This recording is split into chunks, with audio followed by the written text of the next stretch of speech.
예, 안녕하십니까.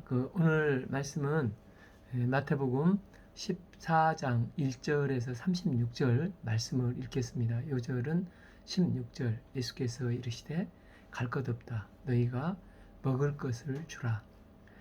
마태복음 13장에서 천국 비유가 끝이 난 다음에 이제 14장에서 17장까지는 미래에 있을 일들을 미리 보여주는 미래의 전조를 나타내는 내용들이 기록됐다고 할 수가 있습니다. 13장을 천국 설교장이라고 했지 않습니까? 천국은 하나님이 통치하시고 다스리는 곳입니다. 천국이 임한 다음에 이제 실습으로 세 가지가 나오는데 세례 요한을 죽이는 하나님의 통치를 저항하는 헤롯이 나오고 또한 오병이어와 물 위를 걸어오라는 말씀이 나옵니다. 그때 분봉왕 헤롯이 예수의 소문을 듣고 그 신하들에게 이르되 이는 세례 요한이라 그가 죽은 자 가운데서 살아났으니 이러므로 이런 능력이 그 속에서 역사하는도다. 이 마가복음 6장을 참조해서 보면 그때 제자들이 전조 여행 직후였습니다. 헤롯은 자기의 통치 지역인 갈릴리 전 지역에서 제자들을 통해서 천국 복음이 전파되고 사람들이 악한 영들에서 풀려나고 각종 질병에서 고침받는 이적이 나타난 것에 대한 보고를 들으면서 예수님이 세례 요한이라고 생각을 하게 된 것입니다. 헤롯이 이렇게 세례 요한만 생각하는 이유가 무엇이었습니까? 전에 헤롯이 그 동생 빌립 아내 헤로디아의 일로 요한을 잡아 결박하여 옥에 가두었으니, 여기 헤롯은 헤롯 대왕이 아니라 헤롯 안티파스를 말하죠. 그의 본 아내는 이웃 나바티아 왕국의 공주였는데 그 이복 동생의 아내인 헤로디아에게 반해서 헤로디아를 차지하기 위해서 이혼을 해서 심지어 그 아바티아 왕국과 전쟁이 일어나기까지 했습니다. 이는 요한이 헤롯에게 말하되 당신이 그 여자를 차지한 것이 옳지 않다 하였음이라고 헤롯의 이제 불의를 신랄하게 요한이 꾸짖고 그것이 옳지 않다 책망을 했습니다. 그러나 헤롯이 요한을 죽이려고 하되 무리가 그를 선지자로 여김으로 그들을 두려워하더니, 백성들이 선지자를 죽이면 밀란이 일어날 이제 반발할 것 같이 두려워서 이게 못하고 감옥에 가두었다는 것입니다. 우리가 이제 두려움의 문제에 사로잡히면 가룟 유다와 같이 죄책감에 사로잡히든지 아니면 베드로와 같이 이제 엎드리든지 이렇게 하게 되는데, 그런데 헤롯은 두려움을 회피하는 길을 택합니다. 마가복음 6장 20절을 보면 헤롯이 요한을 의롭고 거룩한 사람으로 일러 두려워하여 보호하며 또 그의 말을 들을 때 크게 번민하면서도 달갑게 들음이르라. 그러니까 두려워하면서도 감옥에는 집어넣었지만 사실은 자주 불러서 말씀을 듣기도 하고 번민하고 달갑게 듣기도 했다는 것입니다.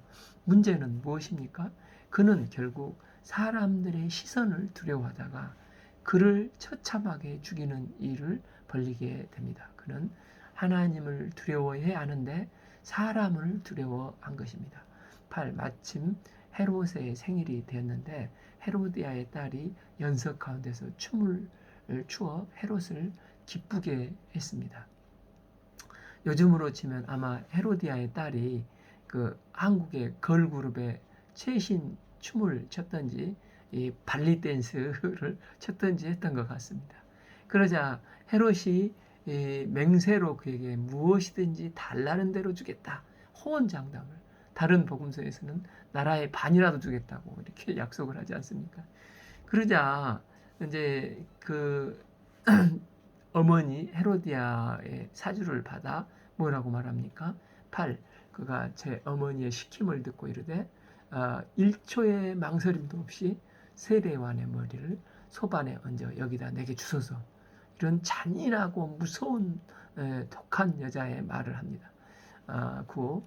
왕이 근심하나 자기 맹세한 것과 함께 앉은 사람들 때문에 주라 명하매.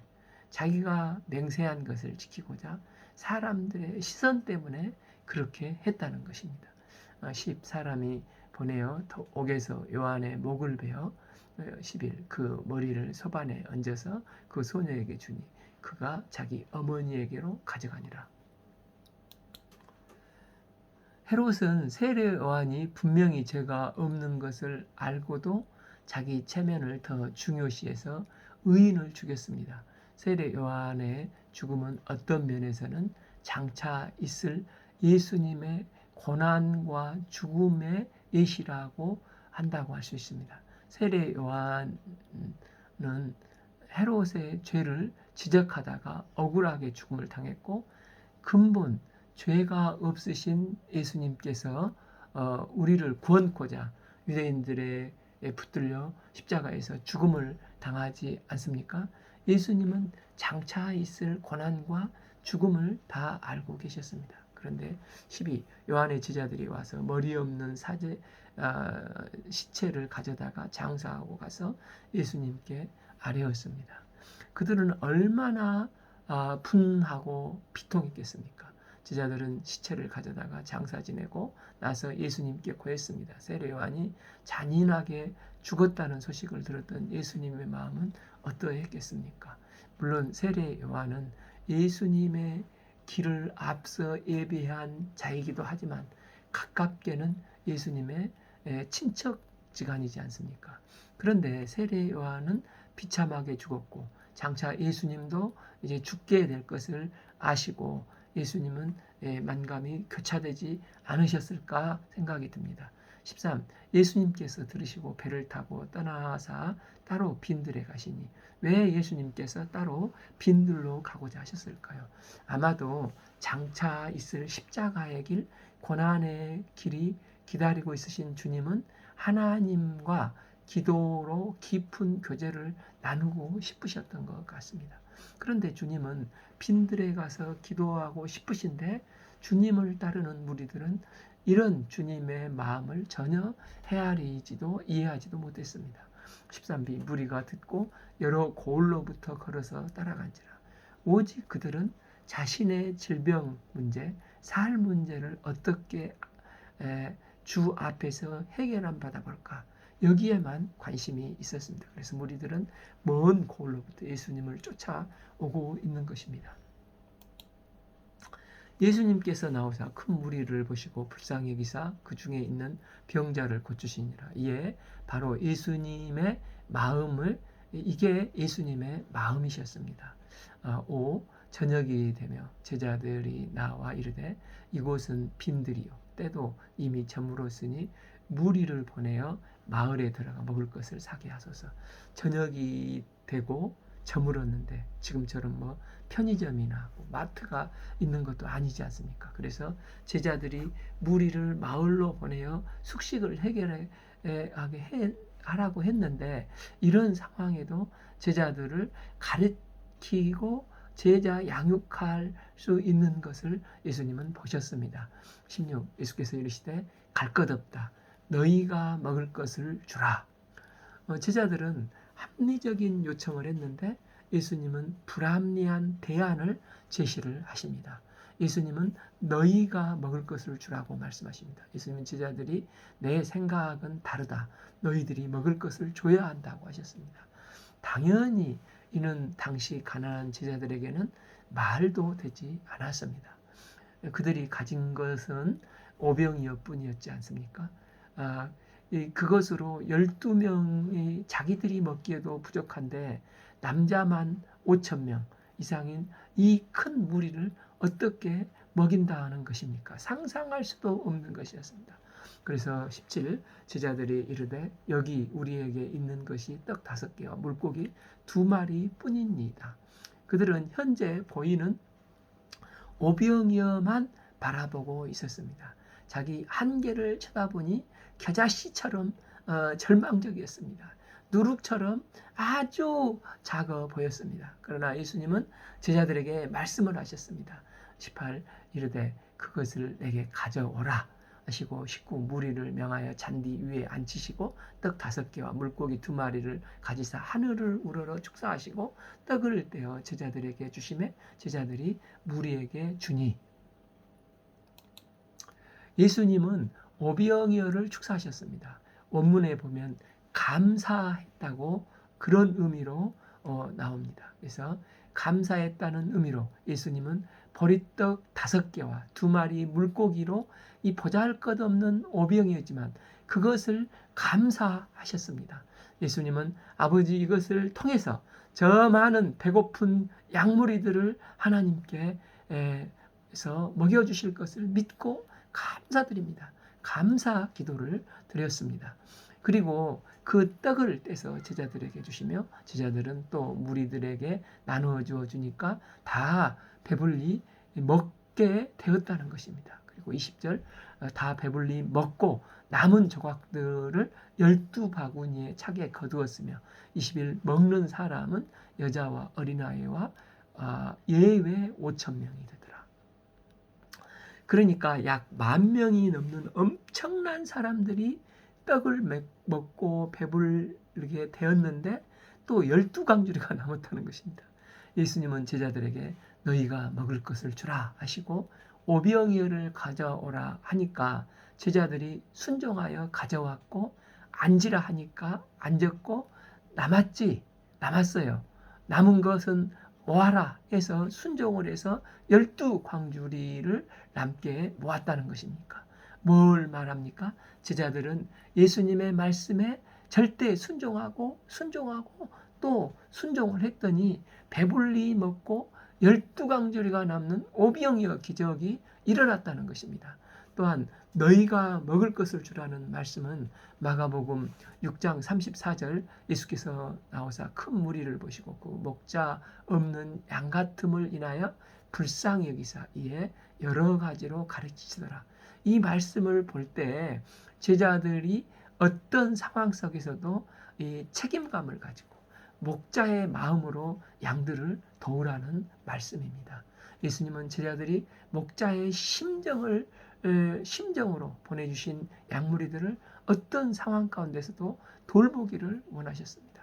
예수님은 나중에 십자가에 죽으시고 부활 승천하신 다음에 주님께서는 이제 하나님 보좌의 우편에 앉아 계시게 됩니다.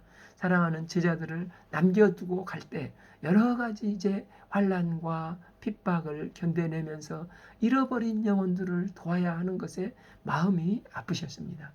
그러나 제자들에게 이런 오병이어 기적이 제자들 마음판에 확 바뀌게 된 것입니다. 맞아. 그때 우리 주님께서 오병이어를 들고 하나님 앞에 감사하셨지. 양무리를 불쌍히 여기시며 먹이셨지. 맞아. 우리도 이런 어려운 상황 가운데서 낙심하지 않고 현재 있는 오병이어를 감사하고 이 시대의 목자가 되어서 우리가 가지고 있는 이 오병이어로 양들을 도와야지 하면서 하나님 앞에서 믿음의 기도를 드리고 복음을 전파한다는 것입니다. 그러면 주님께서 그들에게 오병이어의 기적을 베풀어 주신다는 것입니다. 우리가 험한 세상을 살아가면서 이 험한 세상을 살아가면서 우리 힘으로 해결할 수 없는 일들이 얼마나 많습니까? 더 나아가서 그런 상황에서 전도를 한다는 게 얼마나 힘이 듭니까? 내가 가진 것을 바라볼 때 보리떡 몇 조각 얼마나 한심할 때가 많습니까? 그러나 그럴 때 우리가 낙심하지 않고 지금 나에게 있는 이 오병이어를 감사하면 또 너희가 먹을 것을 주라 하시는 주님의 말씀에 순종해서 나의 사랑하는 사람들 이웃들에게 복음을 목자의 심정을 가지고 전할 때 주님은 그들을 먹이게 해주신다는 것입니다. 이럴 때 오늘날도 우리에게 놀라운 오병이의 기적이 얼마든지 일어나게 해주실 것을 믿습니다. 22 예수님께서 즉시 제자들을 재촉 가사 자기 무리들을 보내는 동안에 배를 타고 앞서 건너편으로 가게 하시고, 이는 무엇 때문이었습니까? 예수님께서 원하지 않으시는 일이 생겼기 때문입니다. 요한복음 이제 6장 15절에 이때 무리들이 벌인 일이 나와 있습니다. 그들은 예수님을 억지로 붙들어서 임금을 삼고자 했습니다. 그렇게 해서 예수님의 능력으로 먹고 살 것이 걱정이 없는 이런 계산을 한 것입니다. 그러나 예수님은 생각하는 그들이 경제 문제를 해결하는 이런 왕이대로 이 땅에 오신 게 아니라, 주님께서 오신 목적은 죄와 죽음의 근본 문제를 해결하러 이 땅에 오셨습니다. 그러기 위해서 예수님은 고난의 길, 십자가의 길을 가셔야 하십니다. 23 무리를 보내사 후에 기도하러 따로 산에 올라가시니라. 저물매 거기서 혼자 계시더니, 그래서 오병이어 사건 후에 예수님은 이 십자가의 길을 가시고자 하나님의 능력을 구하기 위해서 기도하러 혼자 가셨습니다. 주님은 기도하고 싶으셨습니다. 아마 거기에서 밤새 하나님과 기도의 교제를 하셨던 것 같습니다. 그런데 한편 제자들은 이제 배를 타고 이제 순종을 해서 24 배가 이미 육지에서 수리를 떠나서 바람이 거스림으로 물결로 말미암아 고난을 당하더라. 제자들은 지난번 오병이어 사건에서 말씀대로 매번 순종했습니다. 또 이제 지금은 먼저 가라고 해서 예수님의 말씀에 그대로 순종을 했습니다. 그러면 우리는 참 순종을 하니까 참 만사 형통해야 된다고 생각하지 않습니까? 그런데 현실은 풍랑이 임하고 고난이 임했다는 것입니다. 25 밤 사경에 예수께서 바다 위로 걸어 제자들에게 오시니, 여기서 사경은 헬라어로 보면은 그 3시간마다 한 경씩이니까 새벽 3시부터 6시까지를 말하는데, 저녁에 배를 떠나 면리 못 가서 풍랑을 만났으니 아마 서너 시간 동안 이 풍랑 속에서 사경을 제자들이 헤매고 있었던 것 같습니다. 그런데 제자들은 이런 예수님의 모습을 보고 뭘 합니까? 26 제자들이 그가 바다 위로 걸어오심을 보고 놀라서 유령이라 하면서 무서워하여 소리를 질렀습니다. 이때 27 예수께서 즉시 이르되 안심하라, 나니 두려워하지 말라, 말씀하시는 것입니다. 우리 인생이 말씀대로 순종하고 비전대로 순종해서 나갔는데 더 심한 풍랑과 고난이 임하면 이게 뭐지? 하면서 이렇게 하면은 안 됩니다. 이때 우리는 안심하라, 나니 두려워하지 말라 하시는 주님의 음성을 들어야 하는 것입니다. 여기서 나니는 나는 스스로 있는 자, I am who I am으로 I am입니다. 나는 구약에 있는 전능하신 여호와 하나님 스스로 있는 자가 안심하라, 나다 말씀을 하시는 것입니다. 이 음성을 듣고 주님과 동행하면 바다 윗도 걷게 되는 베드로 같은 경험과 풍랑에서도 함께 날아오르는 것을 경험하게 되게 된다는 것입니다.